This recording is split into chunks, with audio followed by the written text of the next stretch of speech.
반갑습니다. 박정TV 715회 위로 프로젝트 시작하도록 하겠습니다.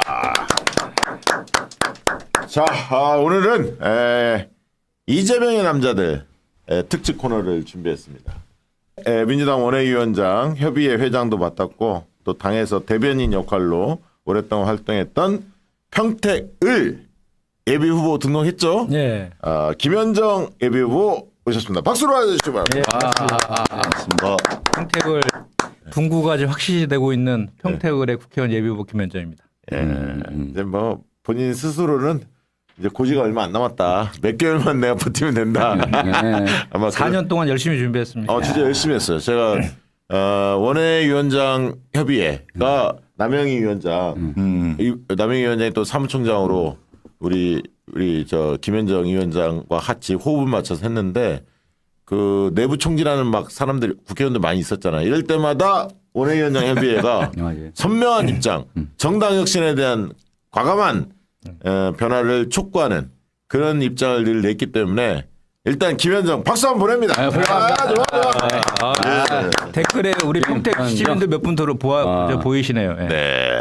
김현정 위원장 우분투를 많이 알렸던 장본인이기도 하고요. 네. 지난 총선 때 영입이 됐는데 너무 늦게 지역이 결정된 다음에 아슬아슬해졌거든요. 이번에는 아마 굉장히 많은 분들이 기대를 할 것 같고요. 이 두 분은 우리 당내 이제 현역 의원들과 경선을 좀 해야 되는 분들이고 저는 이제 제가 지역위원장을 4년 하던 곳에서 우리 같은 당의 이제 경선 경쟁 후보들하고 하는 게 약간 차이가 좀 있긴 한데 저희는 본선에 이제 국민의힘을 꺾어야 되는 이제 그 준비를 많이 하고 있는데 어려운 지역이죠 사실. 이거 보니까 저희 같은 경우는 하나도 생길 게 거의 확실히 되잖아요. 근데 아직 안 생겼잖아요. 확정이 안 됐잖아요. 그러니까 병이 생겨야 되는데 현재는 을이잖아요. 을 전체에 대해서 사실 병이 생길 걸 전제로 해서 출마한 후보들도 많은데 일단 을 전체에 대해서 적합도 조사를 하는 거예요. 경선도 그렇게 하고. 그렇게 할 수밖에 없어요. 그러니까 두 배로 선거운동을 두 배로 뛰어야 돼요. 두 배로. 아니 부르기도 굉장히 길 텐데요. 그러면 8명을 부르려면 사실은 8명. 그래서 ARS로 조사한다는 자체가 사실 넌센스야. 그러니까 네 명 이상은 그 직함을 한 개밖에 못 넣어요. 못 써요. 그렇게 하고 원래 좀 줄여서 해야 되는 거 아닌가요? 근데 방법이 없어요. 그게. 사전에 컷오프를 하지 않는 이상은 W님이 오늘 박영기 후보 눌렀답니다. 네? 감사합니다. 아까 말한 거 사무장 아니에요? W 아닙니다. 감사합니다, W님. 참 저 얘기 많이 나오더라고. 평택 가면 누굴 찍어야 할지 궁금하면 평택 가면 후보가 몇 명이나 됩니까 지금? 5명이에요. 거기도 많군요. 거기 이제 우리 현역 홍기현 의원 지역구인데 홍기현이 좀 이낙연계 흔히들 그렇게 알려져 있죠. 나머지 분들은 뭐 거기서 뭐 가까운 분들이 있어요? 그러니까 보통은 이제 이제 친명 마케팅을 많이 하잖아요. 뭐 우리 그렇다 해서 저희도 뭐 저도 대표님 언론 특파하고 있지만 대표님이 거기 예비보들 누구한테 특정하게 뭘 이렇게 찍어서 뭘 지지하거나 이런 건 전혀 없잖아요. 전혀 없죠. 스스로 하는 거죠. 네, 그리고 이제 오히려 뭐 후보들이 각자 이제 친명 마케팅을 많이 하고 있는데 그런 경향을 좀 보이는 것 같더라고요, 갑도. 대부분 다 자기가 친명 후보라고 자처하고 나서는구나. 뭐 대표님이랑 친구라 그러는 분도 계시고. 그 옥석을 잘 가려야 합니다. 김현정 위원장은 또 이제 종편이나 이런 흔히 얘기하는 뭐 공중파 뭐 YTN 이런 통신사들 뭐 이런 데들 많이 나가서 방송 많이 하는데 이 사안 어떻게 보십니까? 그러니까 유독 재난 앞에서 비정한 정부다. 국민들에게 혹독한 심판을 받을 것이다라는 생각을 하지 않을 수가 없습니다. 이게 사실 화재가 2층에서 났잖아요. 2층에 화재 난 2층을 가봐야지 상식적으로. 2층에 올라가지도 않고 상해들은 다 2층에 모아두고 1층에. 그러니까 거기 대통령실에서 대변인이 서면 브리핑에서 뭐라 그러냐면 150여 명의 그 상인들이 그 감사를 표하고 눈물로 어려움을 호소했다. 이렇게 논평을 했어요. 보지도 않았는데 만나지도 않았는데 그래서 그 상인회장 있잖아요. 상인회장 만났다 그랬잖아요. 상인회장이 10초 만나고 갔답니다. 10초 상인회장도. 그러니까 만난 사람도 자기 한 명인데 자기도 10초밖에 못 만났대요. 그 대화도 나왔어요. 10초 뭔 말이 했는지. 이렇게 물었다는 거예요. 특별 재난지역 선포를 검토해달라 도와달라 이렇게 이야기하니까 대통령이 특별 재난지역 선포를 즉시 검토하고 혹시 어려운 경우에도 이에 준하는 지원을 하겠다. 라고 짧게 답변하셨다. 시간상 약 10초 정도 됐을 것이다. 이렇게 증언을 하고 있습니다. 예. 그러니까 특별 재난지역을 선포하라라고 하는 것도 아니고 검토하겠다라고 하는 것도 그 웃긴 데다가 국민들 언론 보도를 보면 전부 다 그 폴더 인사하는 한동훈과 네. 뭐 정치쇼 하예쇼 했다라고 그게 다 도배되고 있잖아요. 서천 특별시장의 화제는 다 묻혀버렸어요. 다 묻혔어요. 예, 이게 정말 이게 뭐 하는 짓입니까? 이게 재난 앞에서. 어제 보니까 정규제가 열받았더라고. 거기 더 웃긴 건요. 그 행안부 장관 있죠, 이상민. 예. 옆에 박수 치고 있어요. 박수 치고 웃으면서. 있어. 맞아. 야. 그 화면도 그 사람들한테 정말 분통 터진. 물론 본인들은 뭐 그렇게 그런 의미로 박수 친 건 아니라고 해명합니다만 때와 장소가 있잖아. 그렇죠. 아 이거 주무부 장관 아닙니까? 그 이태원 그런데 참사 때. 주무부 저기 장관- 보이네. 저 보이네. 아니 주무 장관이 윤석열 대통령이 떠날 때 같이 떠나버렸어요. 그러니까 아이고. 남아서 일을 처리하고 그러니까. 다독이면서 그렇지. 대책을 만들어줘야 그러니까요. 되는데 같이 따라가 버렸잖아요. 그게 중요해. 그때 책임져야 될 사람이 책임도 안 진 데서 저게 뭐 하는 짓입니까? 저기서 박수를 치고 웃고 있고 환하게 웃고 있고 저게 지금 웃을 때예요, 저게. 그러니까 어떻게 무슨 뭐 윤석열 대통령 보기만 하면 웃음이 나오나? 아 그리고 본인이 주무부 장관이잖아요. 그래. 그 국민의 안전과 아니, 그러니까 지금 생명. 이재강 우리 예비부가 말씀 잘하셨는데 대통령이 바빠서 떠날 수는 있잖아. 그러면 나머지 뒤처리를 주무장관이 나서서 상인들하고 예의 대화하고 만약에 서너 시간 쭉 들었으면 화가 좀 풀렸을 거야. 아 대통령이 좀 바빠서 그런가 보다 양해가 됐을 텐데 그게 아니잖아. 이 얘기 한번 여쭤볼게요. 폴더 인사 있잖아요. 그거 어떻게 네. 보십니까? 폴더 인사. 그러니까 한동훈 그 비대위원장은 이제 시간의 문제지 정리될 것 같아요. 제가 봤을 때는 저기 당장은 이제 봉합 쇼를 했는데 근데 저 장면 봤어요? 저 네. 인사했잖아. 아 그러니까 다가가잖아. 네. 예. 근데 한동훈은 안 쳐다봐. 안 봤어요. 안 봤어. 안 보고 네. 이렇게 어깨만 이렇게 한 거야. 그만큼 열받았다는 얘기야. 그러니까 한동훈 장관은 지금 잔뜩 쫄은 거야 지금. 쫄아서 90도를 꺾었는데 윤석열 대통령의 눈길을 싹 틀었어. 그러니까 틀었어. 저 들은 얘기에 의하면은 이거 저기 그 비서실장이죠 이관섭 비서실장이 엄청 중재를 많이 했대요. 그래서 저기까지 같이 가는 것까지 이제 만들어낸 것 같아요. 그러니까 가니까 납작 엎드린 거지. 이제 그런데 그 이준석 전 대표가 그러더라고. 윤석열 대통령이 저러고 말 사람이 아니다. 지난 대선 때도 자기랑 화해하고 뭐 자기 말 다 듣겠다라고 했는데 나중에 체리 따봉으로 날려버렸잖아요. 그렇죠. 그러니까 지금 그 이후에 후속 그 계속 공석으로 뒀던 법무부 장관을 자기랑 가장 친한 박성재 전 고등법원장으로 그 법무부 장관 시킨 것도 결국은 그 법무부나 검찰에서 그 한동훈 라인을 그 견제하기 위해서 한 것이다라는 해석을 하더라고요 당에서도. 그거는 이제 어제 저희 방송에 다 나왔어. 아 했어요? 길게 얘기하지 할 필요 없고. 하여튼 그래서 저는 그래서 한동훈 비대위원장은 네. 조만간 정리될 거다. 이준석 김기현처럼 되지 않을까라고 총선 끝나고. 고대해 봅니다. 네. 김현정 위원장 어떻게 보십니까? 사과 안 하죠. 그 오늘 그 우리 대변인 논평에 네. 김건희 여사가 지인들한테 사과 안 한다고 메시지 보냈다고 그렇게 논평 나왔어요. 아, 그거 어제 기사가 나왔어. 그러니까 기사가 났죠.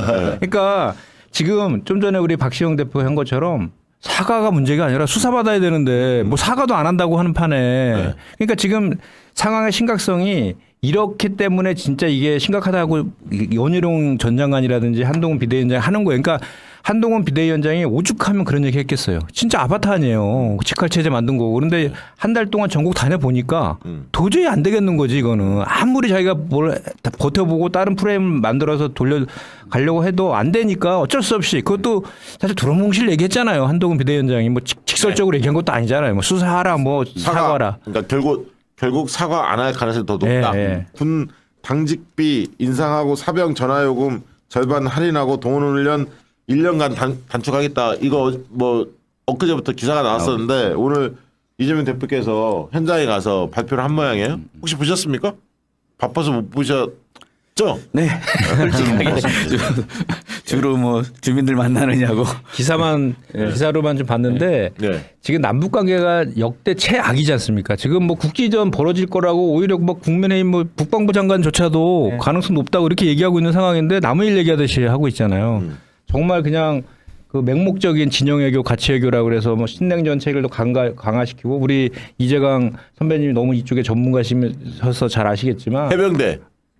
평화부지사시잖아요. 아, 그 해병대 네. 출신이에요. 이 평화부지사입니다. 해병대 장교. 그런 차원에서 우리 민주당 그 특히 국민의힘이 항상 보수당이라 해서 뭐 안보 관련된 거는 자기네들이 마치 전유물인처럼 그렇게 하는데 실제로는 그렇지 않잖아요. 오히려 평화를 위협하고 오히려 그 남북 간의 한반도 위기를 고조시키는 그 주범이 윤석열의 입 아닙니까? 입부터 시작한 거 아니에요? 그런 차원에서 민주당이 대안 세력으로 할 수 있는 그런 차원에서 메시지는 좋은 것 같습니다. 자, 저기 최진봉 교수께서 해병대 장교 후배잖아요. 예, 그렇습니다. 예. 선배 대접 제대로 하고 있습니까?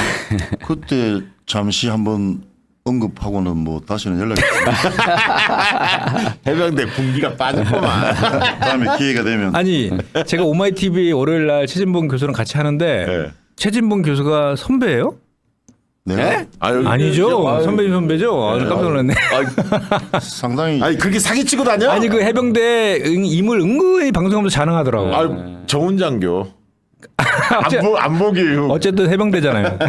해병대 근무를 오래 했죠. 그 군대 왜 생활을 오래 했거든요. 그 대전 현충원에서 해병대원이 왜 그 저기 한동훈한테 네. 그 저기 하라고 그 들렸다 가라고 했을 때 저기 한동훈이 모른 체하고 쌩깠잖아요. 네. 그거 얘기하면서 강분해가지고 아 그러면 저 사람이 내 해병대 후배라 그러면서 막 그러더라고요. 맞아요. 예, 그래, 맞아요. 예. 우리 김현정 위원장은 저희 평택이 도농복합 도시잖아요. 그래서 경기도에 두 번째로 농촌이 넓거든요. 18,000헥타르 있는데 농촌에 요즘 한참 실용교육을 받아요. 농민들이. 그거 이제 받아야지 직불금도 받으시고 해서 많이 오시는데 또 농촌에 계신 어르신들이 많잖아요. 네. 이렇게 가서 인사드리면 정말로 되게 놀랄 정도로 저를 다 알아보시더라고요. TV에 워낙 많이 나오니까. 그러니까 이제 너무 그때 힘이 나요. 그리고 이제 사실 농촌 같은 게 약간 보수적이잖아요. 네, 어르신들이. 근데 이제 그 정치적인 자기의 성향을 드러내지 않으시려고 하잖아요. 대부분이. 네, 네. 근데 슬쩍 와가지고 귓속말로 응원합니다 이렇게 얘기해 주시는 분들이 정말 힘을 받아요. 그래서 저 같은 경우는 사실 이제 우리가 병이 하나 더 생기게 가정이 돼서 후보가 많아요. 그래서 한 8분이 되는데 저 같은 경우는 이제 지난 4년 동안 제가 지역위원장을 했었고 지난 총선에 출마를 했기 때문에 어떻게 보면 저는 컨셉을 가급적이면 가장 겸손하고 낮은 자세로 이렇게 선거운동을 해야 되겠다. 네. 그 생각을 항상 옆에 염두에 두고 이렇게 하는데 그래서 항상 그 우리 평택이 이제 서부 쪽으로 가면 되게 춥거든요. 네. 평택강 쪽에 서해 바다 네, 쪽이 네. 바람도 많이 불고 이게 막 좀 특히 이제 바람 많이 부는다는 더 이제 춥고 막 그런데 그럴 때 이런 분들 이렇게 만나면 정말 막 그 힘든 줄 모르겠어요. 그렇죠.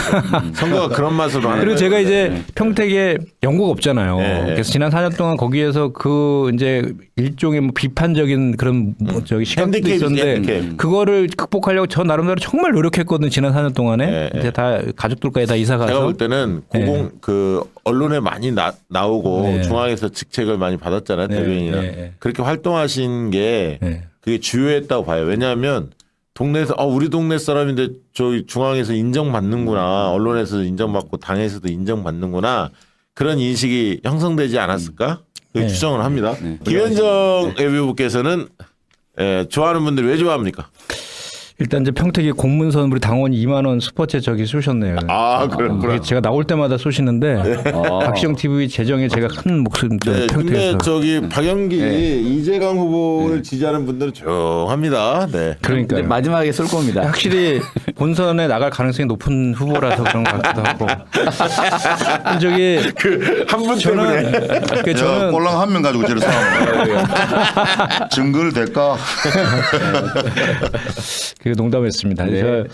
저 같은 경우는 지난 4년 동안에 이제 제가 그 평택의 지역위원장을 4년을 했잖아요. 네. 4년을 지역위원장 한 그 경우도 잘 없더라고요. 그쪽 정치권에서. 네. 근데 이제 4년 동안 하면서 제가 골목 당사 뭐 찾아가는 민생소통 간담회라든지 우분투 봉사단, 우분투 포럼 이런 거 만들어 가지고 봉사활동도 많이 하고 시민들과 직접적 소통을 되게 많이 했어요. 그래서 지역 현안도 많이 이제 파악도 했고 준비도 좀 많이 되어 있는 데다가 아까 말씀하신 것처럼 제가 운이 좋게도 당에서 주요 당직을 많이 맡았잖아요. 비대위원도 하고 뭐 대변인도 하고 지금도 대표님 언론특보 맡고 있고 또 더원회 회장도 하고 네. 이런 누적된 경험들이 이제 같이 서로 이제 합쳐지니까 네. 지역과 중앙에서 힘을 쓸 수 있는 사람, 그 능력이 김현정인도 능력이 된다 이런 평들이 좀 있으신 것 같고 그래서 저 같은 경우는 지금 이렇게 선거의 전략으로도 경선 과정이지만 얼마 전에 이제 우리 그 화성에 있는 그 화학물질 보관 회사 보관 창고에서 화재가 나서 화학물질이 관리천으로 우리